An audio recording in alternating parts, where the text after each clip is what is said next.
rokumanikidza betaende.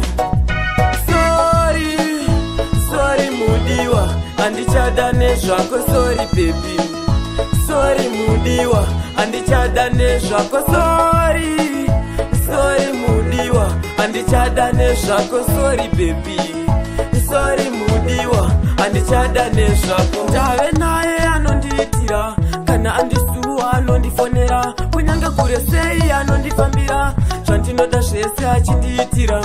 Sorry nenguva yandakatambisa, ndaisaziva tiri kubhaiza, ndakazomuwana anondidisisa, ameno ukamuwana achakudisisa. Kurambana kwenyu, kurambana kwenyu, kurambana kwenyu, kurambana kwenyu, kurambana kwenyu, kurambana kwenyu, kurambana kwenyu, kurambana kwenyu. Saifadza muri pamwe, mashoko anobaya moyo. Tina chekupfeka, tina chekudya, kuchikora tichaenda. Ndamo inoonekwa patiri, zvimeno zvenzara zenjiri. Sisi peshi yavambana, vanohura naforomani, vanofira iye Peturo, vodzoka nekenduro. Mwari ndioneyo, pandinofamba zvese nepandinoimba.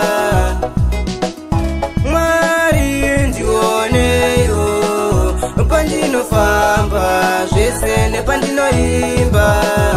Mwari ndimi makandipa chipo chemakutare, saka nengoma idzi ndichaenda Harare. Ndoda ndinde mberi chacha, ndimi Mwari weminana, ndimi pandodona, ndimi munondigama chacha.